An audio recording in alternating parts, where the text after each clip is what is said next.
Ini terutama yang kemarin di pilkada belum terpilih. Benar disampaikan ketua umum kalian, jangan pernah menyerah, jangan pernah patah hati. Ya, petarung biasa, bertarung jatuh itu biasa. Yang tidak biasa adalah setelah jatuh berdiri lagi, bertarung lagi. Saudara-saudara, jadi ini pelajaran yang saya jalankan. Tapi saya sangat tertarik pemikiran Ketua Umum Partai Golkar. Menurut saya hari ini yang paling penting yang disampaikan Ketua Umum Partai Golkar tadi, bahwa kita semua merasakan demokrasi kita yang kita jalankan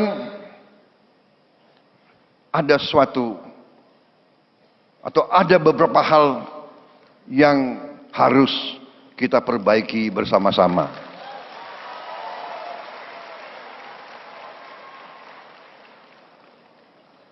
Menurut saya kita harus perbaiki sistem kita. Dan kita tidak boleh malu untuk mengakui bahwa kemungkinan sistem ini terlalu mahal. Betul. Dari wajah yang menang pun saya lihat lesu juga. Yang menang lesu, apalagi yang kalah. Kita harus berani mengoreksi diri. Karena itu saya hargai bahwa Ketua Umum Saudara itu jeli. Itu saya katakan, beliau ini cerdas. Makanya nanti anak-anak Indonesia harus banyak makan ikan. Saudara-saudara. Kembali ke yang serius ya, ini benar. Ketua Umum Partai Golkar, salah satu partai besar, tapi menyampaikan perlu ada pemikiran memperbaiki sistem partai politik. Apalagi ada Mbak Puan, kawan-kawan dari PDIP, kawan-kawan partai-partai lain. Mari kita berpikir, mari kita tanya, apa sistem ini berapa puluh triliun habis dalam 1-2 hari. Dari negara maupun dari tokoh-tokoh politik masing-masing. Ya kan? Saya lihat negara-negara kita, tetangga kita efisien. Ya, Malaysia, Singapura, India. Sekali milih anggota DPRD, sekali milih, ya sudah. DPRD itulah yang milih gubernur, milih bupati.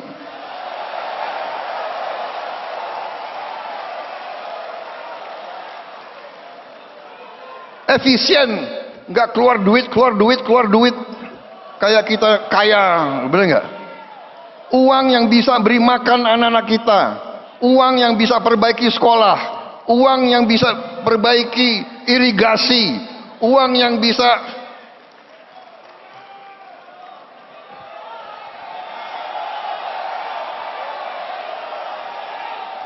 ini sebetulnya begitu banyak ketua umum partai di sini, sebenarnya kita bisa putuskan malam hari ini juga. Gimana?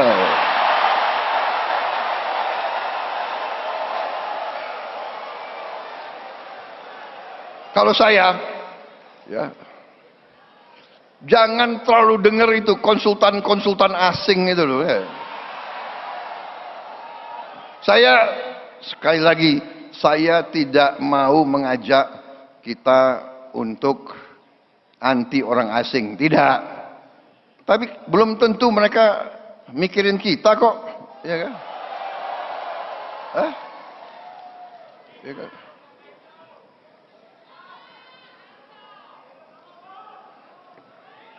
Kalian harus bikin demokrasi.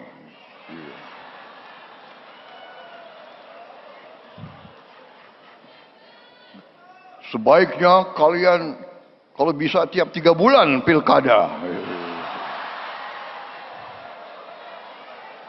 Belum tentu dia, iya kan? Jadi saudara-saudara tadi, saya kira acara malam ini ya bagus tadi, tari-tari gitu, saya suka juga itu. Tapi ini tadi sesuatu yang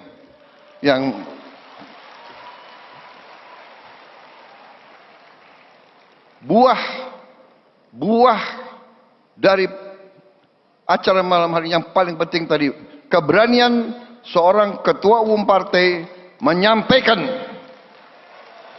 sesuatu yang menjadi pembicaraan semua partai. Benar enggak? Ketua umum partai, benar enggak? Kalian kembali dari pilkada, kapok enggak? Benar enggak? Memang faktanya pemilu 99, ya pemilu tahun 99 ketika kita pertama kali multi partai, itu biaya KPU-nya kan dihitung berdasarkan jumlah pemilih kan. Itu waktu itu muncul angka 12.400 sekian, 12.300 sekian lah per kepala. 12.000 rupiah. Iya. Nah, tapi pemilu 2024 348.000 sekian. Padahal jumlah pemilihnya Ya tentu bertambah sedikit kan, mengalami populasi yang bertambah. Tetapi angka signifikan itu kemudian menggerus kemampuan fiskal negara. Apalagi kalau mulai dari pilpres, kemudian ada pileg, kemudian ada pilgub, bupati, pilwakil, wali kota. Nah, ini kemampuan fiskal negara kita ini sangat-sangat suffering sebenarnya. Kenapa selalu defisit?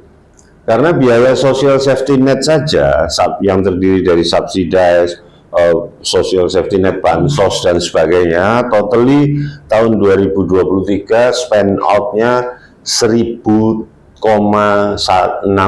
triliun. Ini persoalan besar bagi negara. Makanya kemudian kita rethinking. Tetapi rethinking ini memang harus ditinjau juga dari perspektif yang lebih fundamental, yang lebih hakikat. Memang prinsip-prinsip demokrasi Pancasila yang dirumuskan Founding Fathers, sekali lagi ya, Founding Fathers, yang belum pernah diterapkan secara benar di era Orde Lama, apalagi Orde Baru, itu penyimpangan. Ini sebenarnya adalah momentum untuk kita menghayati ulang, membaca ulang.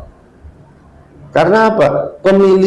Pemilihan itu atau yang disebut di konstitusi kita, kepala daerah dipilih secara demokratis. Apakah secara demokratis itu harus selalu one man one vote? Harus selalu orang masuk ke bilik suara memilih orang? tapi kan mention Mas, satu suara satu orang dipilih langsung. Bukannya rakyat sudah melakukan one man one vote ketika memilih wakilnya di pemilu legislatif. Iya. Nah, sebenarnya karena Amerika sendiri yang sangat digadang-gadang atau di Mbahnya demokrasi. ya diberi benchmark atau best practice itu di tingkat akhir kan electoral vote, bukan one man one vote. Terakhir kan Kongres, anggota Kongres yang sudah dipilih one man one vote. Yang disampaikan Pak Prabowo landasannya benar. Ada faktualnya kok. Faktanya memang kita tergerus fiskal kita untuk hal-hal yang seperti ini, yang mestinya bisa untuk yang lain. Tetapi apakah kemudian tidak menabrak value demokrasi? Kita tarik ke sistem demokrasi Pancasila yang dirumuskan oleh para pendiri bangsa. Ternyata juga tidak bertentangan, karena demokrasi itu di mana rakyat punya saluran memilih wakilnya. Makanya pemilu itu sebenarnya cukup pemilu legislatif, memilih wakil-wakil rakyat untuk kemudian diberi mandat oleh rakyat untuk memilih kemudian siapa eksekutif direkturnya. Jadi kita memilih komisioner boardnya, dewan komisarisnya. Kemudian itulah mereka dulu duduk di MPR. sebagai lembaga tertinggi. Ini konsep rumusan founding fathers loh ya, jangan dilihat orde baru. Orde baru itu penyimpangan. Ini semua mestinya kita pahami secara utuh bahwa ketika reformasi kemarin kita mengubah sistem bernegara ini menjadi sangat liberal, itu sebenarnya kita sudah meninggalkan rumusan founding fathers. Hanya karena apa? Kita menyederhanakan, simplifikasi bahwa seolah-olah rumusan founding fathers itu ya orde baru itu. Padahal tidak. Tapi semua orang ketika itu kayaknya mendapatkan anugerah karena bisa memilih secara langsung, bagaimanapun bentuknya. Sebenarnya kan begini, kalau hari ini dengan situasi partai politik seperti ini, dengan sistem pemilu legislatif yang seperti itu, tentu tidak akan menghasilkan sesuatu yang baik. Maka ini juga harus mengalami reformasi, harus mengalami perbaikan juga.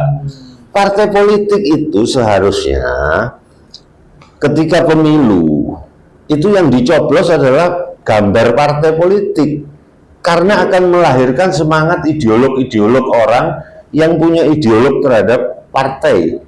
Tapi kalau begitu nama-nama ini dibuka dengan proporsional yang sangat terbuka, siapapun bisa menang meskipun nomor urut 8. Contoh Iman misalnya sebagai ideolog partai A yang mengikuti pendidikan politik, kurikulum politik terus menerus sampai sangat ideolog, Anda ditaruh nomor 1, tapi Anda tidak punya duit.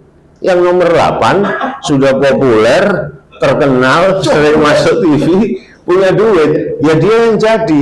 Terus apa jadinya kualitas anggota DPR? Saya potong dikit. Tapi kan waktu itu kan kritiknya adalah ya nanti partai kemudian berkuasa penuh karena partai yang milih. Gitu gimana Mas?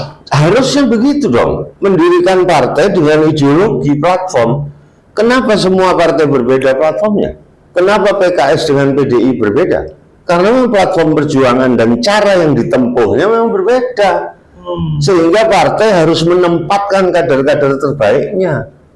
Nah kalau ini siapapun bisa masuk nomor 8 menang, apakah dia kader terbaik? Makanya kalau ditata ulang semuanya, tidak hanya pemilihan gubernur, tapi mekanisme penempatan wakil-wakil rakyat itu harus betul-betul para hikmat dan kebijaksanaan yang duduk di situ.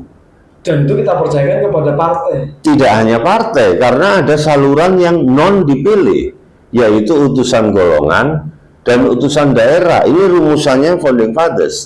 Kan kita punya DPD, Mas. Loh, DPD kan tidak merepresentasi seperti itu, karena DPD itu tidak punya hak legislasi. Dia hanya memberi pertimbangan, memberi saran, memberi pertimbangan, memberi ini, dan melaporkan kepada DPR. Dipakai atau tidak itu tidak. Seharusnya yang ideal konsep para founding fathers ada utusan golongan yang terdiri dari orang-orang tokoh-tokoh yang tidak mungkin ikut pemilu, tokoh agama, tokoh guru, profesional, seniman, budayawan, profesi wartawan, semua di situ. Lalu utusan daerah adalah orang-orang dari masyarakat adat, suku-suku, nagari, kemudian negara-negara lama, pewaris kerajaan Kesultanan Nusantara. Lalu partai yang dipilih melalui pemilu, yang di dalam DPR itu harus dibuka juga peluang untuk anggota DPR dari unsur perseorangan, non-partai. Ini sekarang menjadi tren. 12 negara Uni Eropa sudah independen maksudnya. Yes, 12 negara Uni Eropa sudah mempunyai DPR yang non-partai. Jadi partai dengan non-partai satu kamar. Afrika Selatan tahun kemarin, bulan April 2023, memberlakukan ini. Menurut saya Pak, itu dia tidak sesuai dengan esensi pemilihan langsung Pak. Yang sudah kita, kita sepakati bersama sebagai azas pemilihan umum di Indonesia. Jadi kalau orang itu tidak memilih secara langsung, bagaimana kita bisa katakan bahwa kepala-kepala daerah itu betul-betul mewakili rakyat? Yang kedua, kita kan sudah punya data empiris Pak.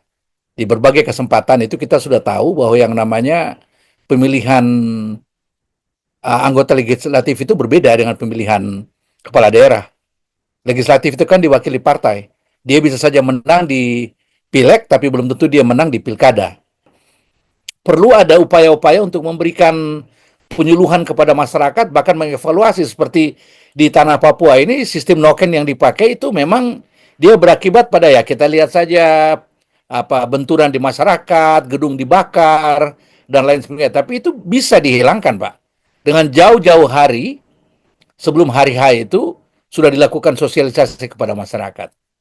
Tadi Bapak sempat ngomong sistem noken. Sistem noken ini kan sebenarnya juga salah satu implementasi dari pemilu yang langsung, tapi dalam beberapa tempat itu seperti di Papua itu tidak memungkinkan kemudian dilakukan dengan sistem itu.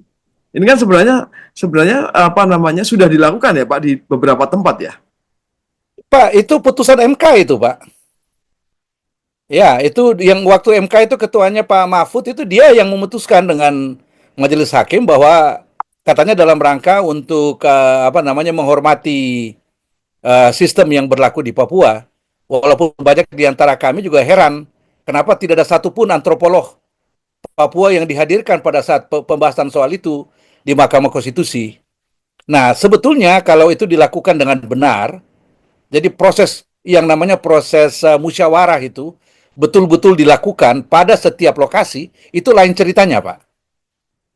Tapi bagaimana kalau misalnya proses musyawarah itu tidak dilakukan, tapi saling klaim bahwa itu adalah punya saya, yang itu adalah punya saya, dan nanti yang melakukan pencoblosan itu di tingkat entah distrik atau bahkan mungkin itu di tingkat kabupaten.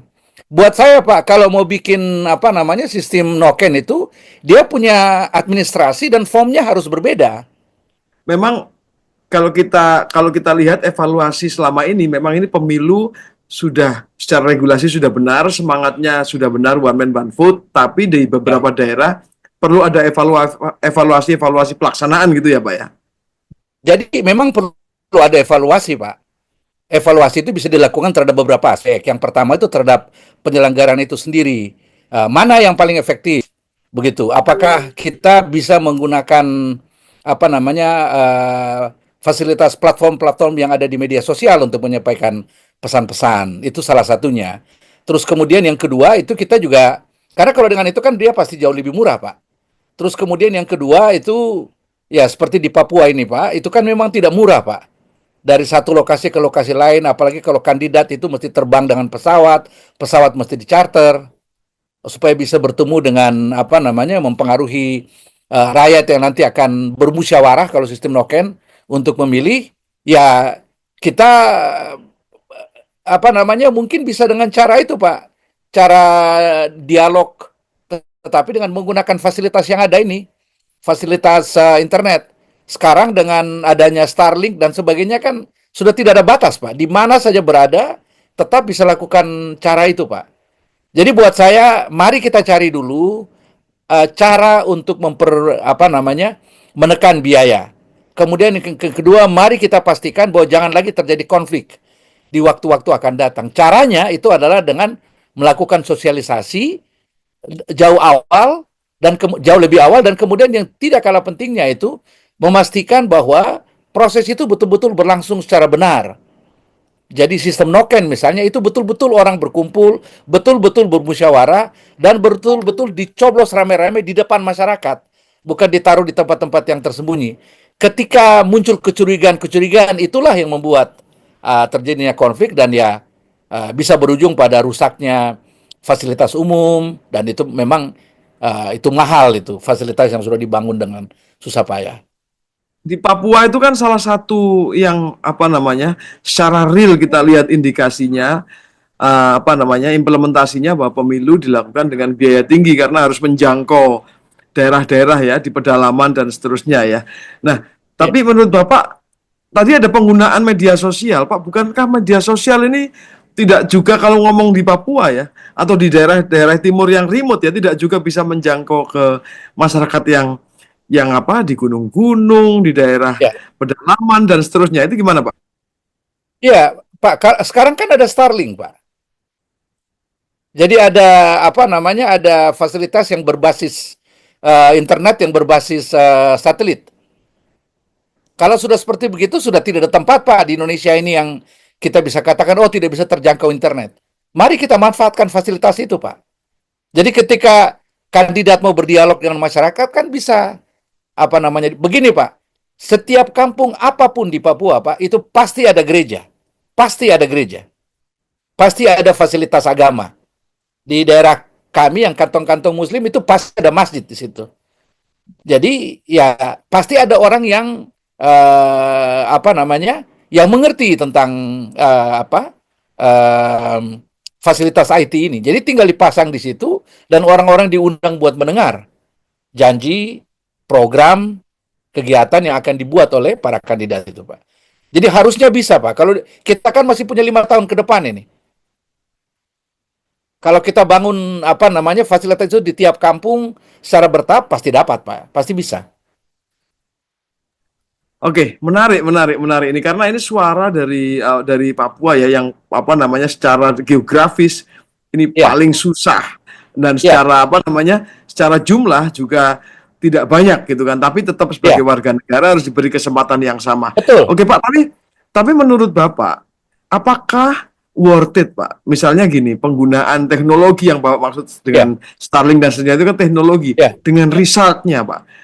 Ya, begini, kalau itu hanya semata-mata buat pemilu ya jadi mahal dia, Pak. Tapi yang namanya fasilitas internet di desa itu kan bisa dipakai tiap hari, Pak. Dipakai buat sekolah, dipakai buat puskesmas. Kalau fasilitas itu sudah ada, ya kader-kader kesehatan di kampung-kampung itu bisa konsultasi ke rumah sakit, ke para ahli. Jadi jangan dilihat hanya dari pemilu, Pak. Ini kan bagian dari yang kita sebut sebagai infrastruktur, Pak. Pembangunan itu. Ada perhubungan, ada energi listrik, ada air bersih, dan telekomunikasi. Ini dari telekomunikasi, Pak. Begitu. Jadi jangan melihat hanya karena buat kepesertaan pemilu. Tidak. Ini juga buat yang lain-lain, Pak. Nah, biaya tinggi itu yang dimaksud biaya yang mana gitu. Karena kalau kita lihat penyelenggaraan pemilihan, itu kan ada biaya memang untuk persiapan, pelaksanaan dari penyelenggaranya yang harus memang dibiayai oleh negara. Harus. Undang-undang bilang begitu, bahwa harus itu dibiayai oleh negara. Tetapi juga ada biaya yang itu dikeluarkan oleh para pesertanya juga. Karena semua peserta ini kan ingin, nggak ada yang mau kalah, Mas. Nah, mereka kan mau menang. Nah, mau menang itu seringkali keluar ide-ide, dan untuk melaksanakan ide-ide itu, yang belum tentu sesuai dengan aturan juga nih repotnya, itu perlu biaya. Nah, ini Pak Prabowo, Pak Presiden kita ini, biaya yang mana? Biaya totalnya saya duga. Nah, kira-kira gitu. Karena apalagi yang bersangkutan kan berulang kali ikut pemilihan gitu. Bukan pilkada saya tentu, tetapi pemilihan presiden. Partainya kan ikut pilkada berulang kali gitu. Tahu pasti biayanya ya, Pak. Persis. Pak, tapi begini. Ini negara harus mengeluarkan biaya sebagai konsekuensi demokrasi. Betul. Pelaksanaan hak warga negara. Betul. Ini wajib dan memang sebuah hal yang harus dijalani ya, Pak ya? Betul, harus dijalani. Jadi seperti juga membiayai pendidikan, seperti juga membiayai sekarang Pak Prabowo ada makan bergizi misalnya, membangun ibu kota negara dan seterusnya. Semua itu adalah biaya, termasuk biaya untuk kita semua bisa ikut di dalam proses demokrasi. Sistem demokrasi yang kita sepakati ini itu kan juga perlu atau bukan perlu, akan menurut saya wajib. Jadi demokrasi yang berkualitas itu adalah ruang partisipasi publiknya itu ya harus ada dan besar begitu. Nah, jadi semua ini harus dibiayai. Jadi kalau kemudian ada bilang tidak ada tuh demokrasi yang menggunakan biaya atau berbiaya tinggi, maka kita harus kurangi sehingga kualitasnya menurun misalnya. Nah, itu kan persoalan. Jadi sekali lagi, di dalam berdemokrasi itu memang perlu biaya. Oke, Pak, ketika misalnya yang salah satu yang disebut Pak Prabowo juga dipilih oleh DPRD, artinya DPR MPR, DPRD segala macam yang ikut milih, bukan one man one vote lagi. Ini Bukan lagi rakyat langsung, bukan lagi setiap pemilihan warga. langsung. Iya. Nah, Pak, ini memori kolektif publik kembali ke era Orde Baru. Ini sebenarnya waktu itu biayanya lebih rendah atau gimana sih, Pak? Ya kalau seingat saya banyak persoalan, salah satunya tentang biaya yang gelap, biaya yang tidak jelas gitu ya. Di zaman itu. Iya. Jadi pada masa dilakukan pemilihan melalui DPRD itu bukan tidak ada biayanya gitu. Karena begini, kita kan juga nggak terlalu sulit tuh dicari lagi rekor di medianya. Bahwa satu kursi itu sekian ratus juta misalnya begitu. Itu yang dimaksud kursinya itu adalah kursi anggota. Jadi kalau fraksi yang punya anggota perwakilan di DPRD bersangkutan banyak, maka dia mendapatkan duit lebih banyak gitu. Bisa, itu yang terjadi. Sama aja sebenarnya, Pak. Betul. Dan situasi sekarang saya duga kalau itu dikembalikan, itu akan menjadi tempat untuk mengeruk duitnya yang bisa lebih besar lagi begitu. Nah, kemudian nih saya tambahin, pada masa pemilihan dilakukan oleh DPRD, maka orientasi pertanggungjawaban dari kepala daerah itu ya kepada DPRD. Nah, gitu. Pertanggungjawabannya ke DPRD. Karena dia yang milih. Nah, DPRD-nya juga. Anda harus ikut kami, harus tunduk, harus patuh kepada pilihan kebijakan yang kami arahkan begitu, kira-kira begitu. Dan itu akhirnya setiap tahun ada masa meminta pertanggungjawaban dari kepala daerah. Nah, di situ yang terjadi adalah pemerasan gitu, terjadi berulang setiap tahun. Dan itu jadi tidak selesai di biaya pencalonan saja, pemilihan saja, tetapi berulang setiap tahunnya sampai akhir masa jabatan. Karena kepala daerahnya kan harus ingin pasti dia tetap lolos, bisa terus berjalan, tidak dijatuhkan di tengah jalan. Nah, kira-kira gitu. Jadi terjadi negosiasi di bawah meja dan seterusnya itu ketika itu Pak ya kita kembali ingatannya. Betul, itu Dan terjadi. partai juga kalau dulu kan ngomongnya kalau di zaman dulu kan kritiknya kalau kita cari ya itu adalah partai yang menentukan semuanya. Loh, iya. Di zaman itu ya Pak ya. Iya. Nah, jadi partai memang punya wakil-wakilnya di DPRD. Tetapi kan para wakil ini datangnya atau induknya adalah partai. Nah, sementara kita tahu mereka itu akan dijaga terus oleh elit atau pimpinan partainya gitu. Jadi sebetulnya di DPRD pun mereka orang per orang dari partai itu tidak bebas juga sebetulnya untuk memilih gitu. Nah, jadi kontrol itu menjadi lebih terpusat. Jadi lebih dikuasai oleh lebih sedikit orang. Nah, sementara kalau kita langsung memang partai yang mengajukan calon dan jangan lupa ada calon perseorangan. Tetapi rakyat itu yang menentukan melalui suaranya kira-kira gitu. Pak, nah, ini bisa hilang semua gitu. Itu kalau tidak ada perubahan sistem. Maksudnya itu begini. Sekarang ini kan kita pakai undang-undang yang masih one man one vote pemilihan langsung. Kalau kemudian ini menggelinding dan kemudian ada perubahan, apa yang kita khawatirkan ini berarti sudah terjadi aja gitu. Iya, betul. Jadi ini akan kembali ke model lama. Kita sudah obrolin tadi. Jangan lupa model pemilihan di DPRD itu bukan tidak punya persoalan. Karena persoalan banyak itulah waktu itu dipindahkan, berubah ke sistem memilih secara langsung. Nah, persoalan itu akan kembali dan dugaan saya bahwa ini akan membuat lebih efisien itu belum tentu selesai persoalan itu gitu. Ada yang bilang begini Pak, kalau sekarang ini one man one vote, kita memiliki kualitas orang-orang yang terpilih itu. Sekarang gini, saya mohon maaf cara jawabnya juga saya sederhana balik saja. Para calon itu datangnya dari mana sih? Kan gitu. Nah, jadi di dalam sistem pencalonan kita dalam pilkada hari ini itu adalah partai politik atau gabungan partai politik yang mempunyai syarat tertentu ya, mempunyai perolehan kursi dan suara. Sekarang adalah jumlah penduduknya, pemilihnya begitu, persentase dari sana. Tapi itu kan datang dari mereka. Jadi ya mereka lah yang menentukan. Jadi separuh proses pemilihan itu sebetulnya sudah berjalan dari mereka dalam pencalonan.